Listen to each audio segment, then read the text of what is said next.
The views and opinions expressed on this program are those of the guests appearing on the program and do not necessarily reflect the views and opinions of 8 News Now or Nexstar Media Group.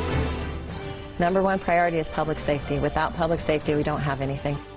Tonight on Politics Now, running the city of Henderson, mayoral candidate Michelle Romero tells us her plans for public safety and creating a Henderson school district. Plus, we're seeing a big increase in visible street homeless. Helping the homeless. An advocate here in the Valley tells us the #1 thing needed and the situation in Las Vegas right now. And big winners, Nevada's first raffle for those with the coronavirus vaccine, and how the first big winner plans to spend her money. From 8 News Now, this is Politics Now. Thank you very much for joining us. I'm John Langler. The giveaway is underway. This week, Nevada started its coronavirus vaccine raffle. $5 million in prizes up for grabs as long as you're inoculated. On Thursday, Nevada held its first Vax Days raffle. More than 200 people in the first round of winners. Prizes included fishing licenses, $50,000 in scholarship money, and $250,000 of cold hard cash. And the night's big winner of that $250,000, that woman there, North Las Vegas kindergarten teacher Elizabeth ALLDER. We live paycheck to paycheck. I do. I have student loans that I have to pay off, and it's just going to be nice to know that I can do that. ALLDER says the first thing she's going to buy actually is a car for her mother and father. The raffle is going to go on for 8 weeks. The grand prize, $1 million. You must have received at least 1 dose of the vaccine to be entered to win. Governor Sisolak also says FEMA responded to his request for help with vaccinations, and that assistance will be here next week. So, has this worked as an incentive, as the governor would like, to get people vaccinated? Well, the raffle was announced on June 17th, and back then the average number of daily vaccinations was more than 7,000 a day statewide. It has actually declined since then to a little more than 5,000. That was as of Thursday. Now looking ahead to the upcoming election season, and we focus on Henderson. Mayor Deborah March is going to be term limited out of office. 2 city council members are now vying for a spot, and one is Michelle Romero. She was elected back in 2019 to the council after serving as the city's redevelopment manager. I asked her about why she wants to be mayor. One of your stances is trying to separate Henderson with its own school district, I believe. It is. There's been a long-standing effort to try and separate CCSD. How would you achieve this goal of getting Henderson its own school district? Well, I think we're starting to lay the groundwork now. Henderson is the only city in the Valley that has its own Community Education Advisory Board. And through that board, we use 30% of our marijuana funds and 18% of our redevelopment funds to directly fund Henderson public schools. And so we've set the groundwork already for identifying a funding source and for ensuring that our residents know that education is top priority. The next thing I've asked our staff to do, and that is already underway, is to looking into whether or not we can form our own charter school system, so that we get that already in place, and there's an alternative. It'll take a while to break up the school district, as you just mentioned. And so we've already done that by establishing a pre-K program to make pre-K available to all children in Henderson. We have our own. It's operating at full capacity, and it's doing wonderfully well. So I'd like to take that to the next level and open a charter school and have that same result as we continue to work on and allowing municipalities to separate or opt out of the school district system. When the discussion of the Dollar Loan Center, as it's called now, came up and the votes were taken to eventually greenlight the redevelopment of the pavilion, you talk about having people, allow them to have their say. Those who were involved, the rather vocal opposition to that project, would suggest they didn't have their say.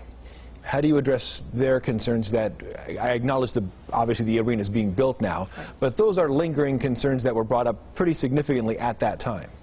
So when those people came out, I actually went out and met with them in person. I walked the site with them.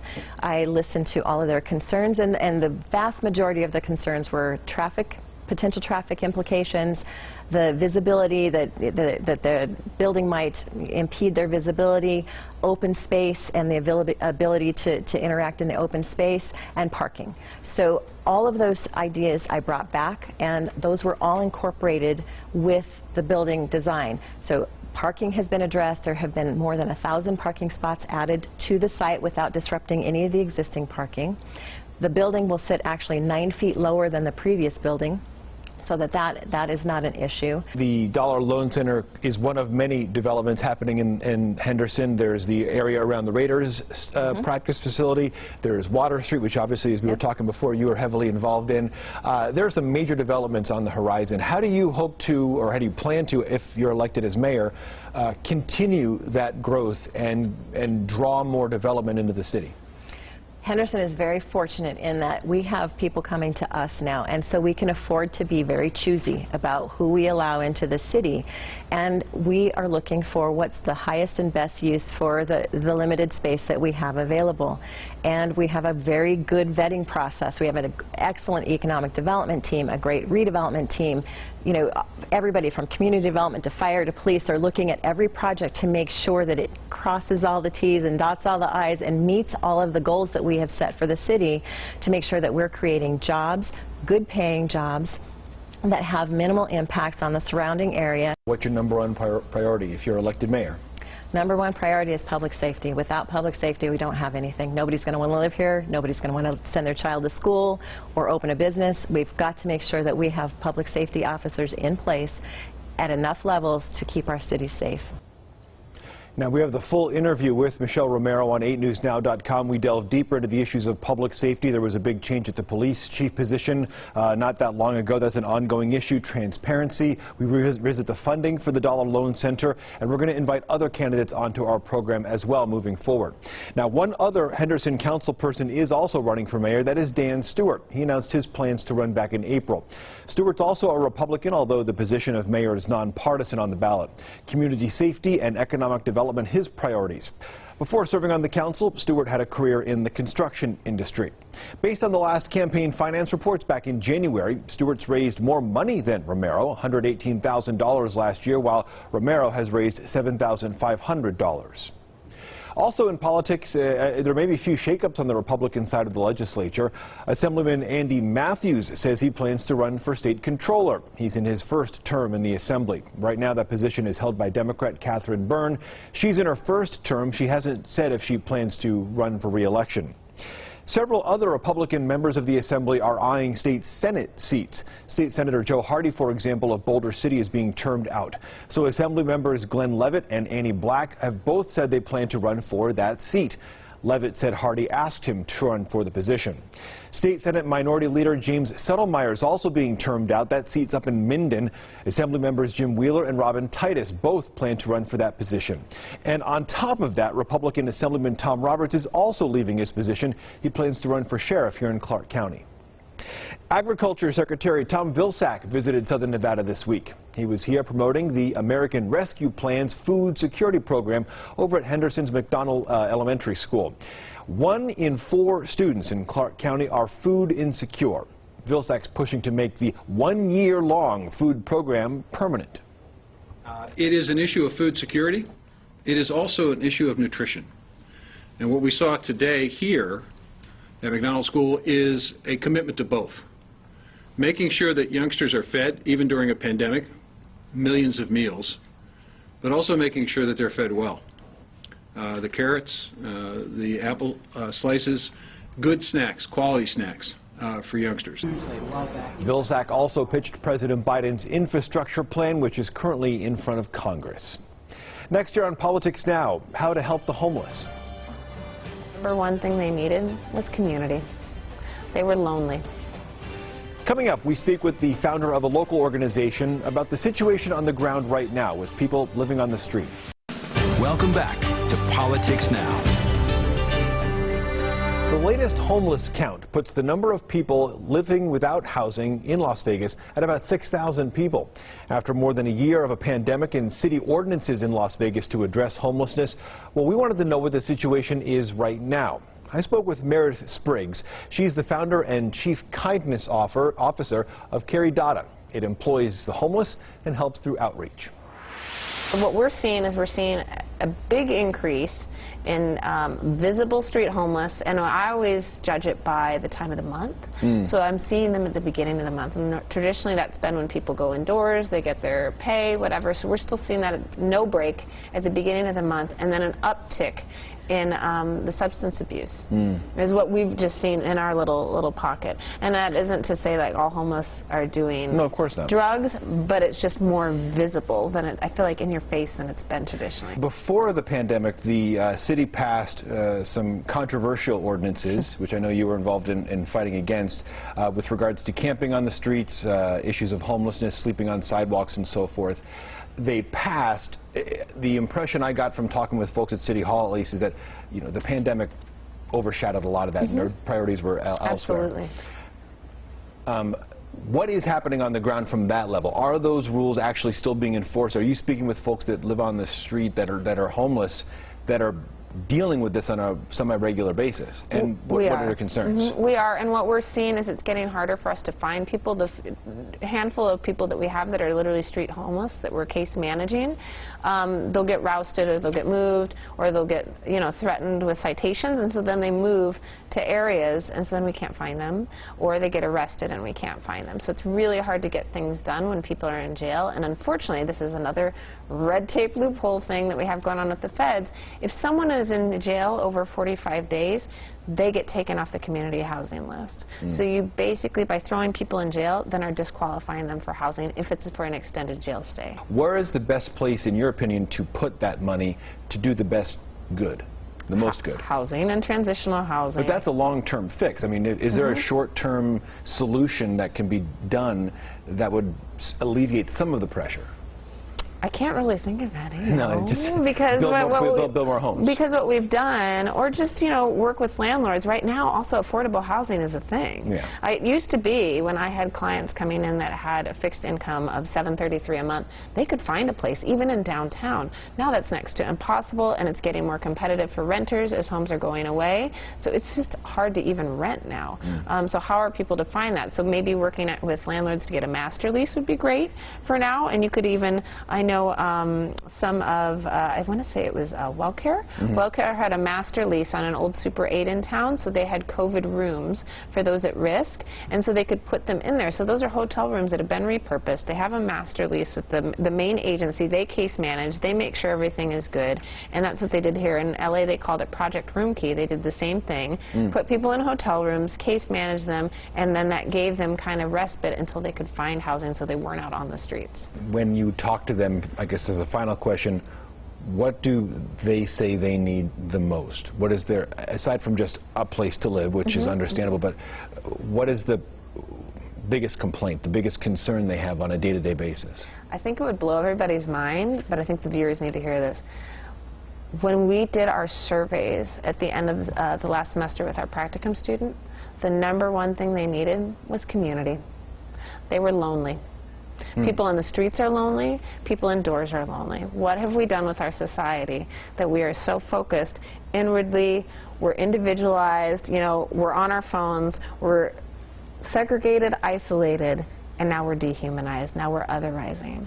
And I think not only do we need these great programs and the government, it's a combo, right? It's kind of like that Rubik's Cube of what you need, or Tetris, I guess it would be, Tetris, to put it all together to work. So you need the housing, you need the supportive services, you need the support of the government and the private citizens, and you need community to surround them and help them. Caridad Gardens is an indoor hydroponic garden. It's in downtown Las Vegas, around 11th and Fremont. It hires formerly homeless people, right now mostly former vets, I beg your pardon, to work in the garden. And the produce goes to bars and restaurants downtown. It goes to Anthem Medicaid members who get free produce as well.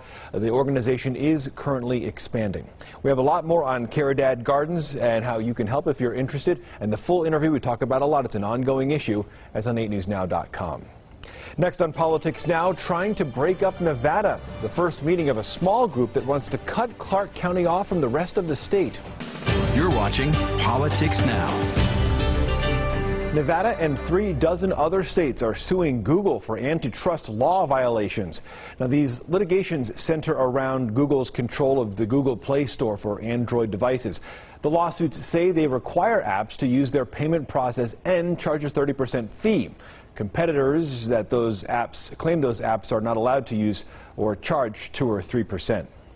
The Federal Trade Commission and Congress are targeting some of the largest tech companies as well. They're accused of behaving like monopolies that hurt consumers and other businesses.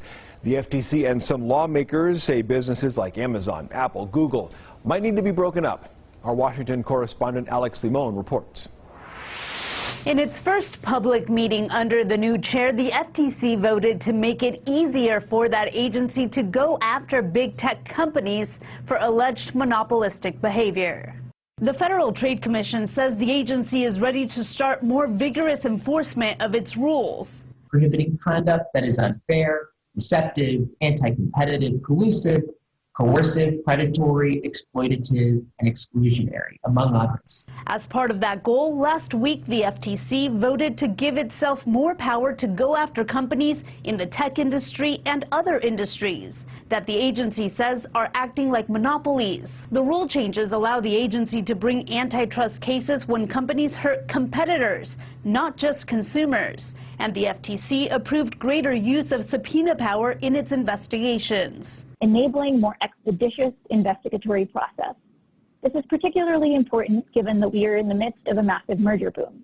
The U.S. tech sector is the envy of the world. Matt Shears, president and CEO of the Computer and Communications Industry Association, says all businesses should play by the rules, but argues more regulations could hurt American businesses and consumers. The consumers lose out because it's through that combat, through that aggressive innovation and price cuts that the consumers benefit. But many lawmakers agree with the FTC. That's why Congress also recently advanced a bipartisan package of bills that could reshape or even break up portions of Amazon, Facebook, Apple, and Google.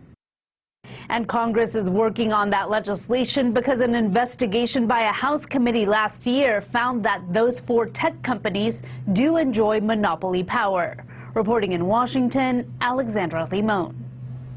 Also, former President Donald Trump announced his own lawsuit against Facebook, Twitter, and Google this week.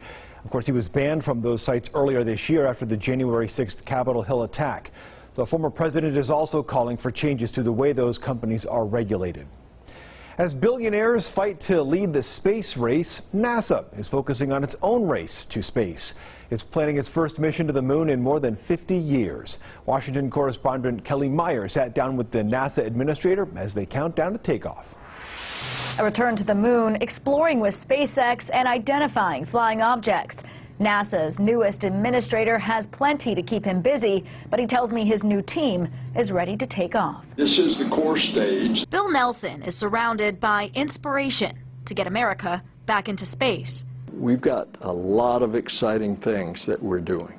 35 years after Nelson launched into orbit, he's back as the head of NASA. Truth be known, I'm like a kid in a candy shop. Actual capsule. Now, not only have the crafts changed, so notice the different design, but so has who is sending them into space. Groups like SpaceX and Boeing are now partnering with NASA to lower the cost of space travel. Encouraging the development commercially of space. Nelson pushed for this partnership when he was a senator. Now as administrator, he's seeing NASA take off to new heights. In 2024, Americans will shoot for the moon for the first time in 50 years, aiming to land the first woman and potentially first person of color on the moon. It's reflecting the diversity of our country. The first test flight is scheduled for liftoff by the end of this year in a spacecraft that could push humans further into space than ever before. We're going to launch the largest, most powerful rocket ever. With the help of new partners and developing technologies,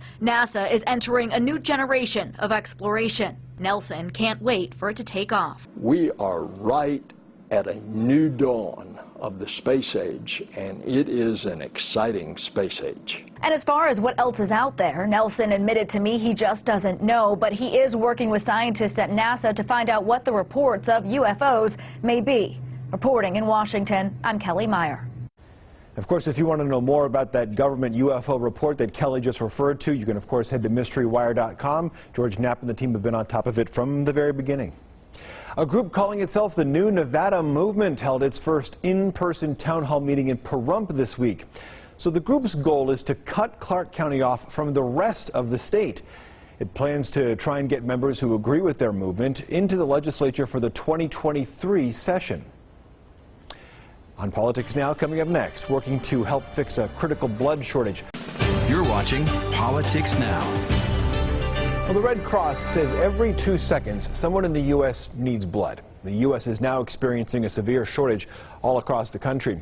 Nevada Senator Cortez MASTO donated blood at the American Red Cross here in the Valley to raise awareness here in the community.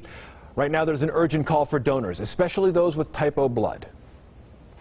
If anybody was here after October 1 in 2017, you saw the need not only for blood at that time, but you saw the impact that Red Cross had as part of the community coming in, supporting our community, supporting the families, the victims, the survivors, and we had a blood shortage at that time. That's no different now. If you're interested in helping, you can make an appointment at the Red Cross's website. We have a list of the upcoming drives at 8newsnow.com. This week in What to Watch, spending federal money. Clark County has $440 million to spend for affordable housing and to help create jobs. So we're taking a look to see what ideas might come out of next week's public meetings and see how the county and the cities will go from here. That is coming up next week, and we'll certainly keep an eye out. We thank you very much for watching Politics Now. All your political news at 8newsnow.com. We'll see you right back here next week. Thank you for joining us.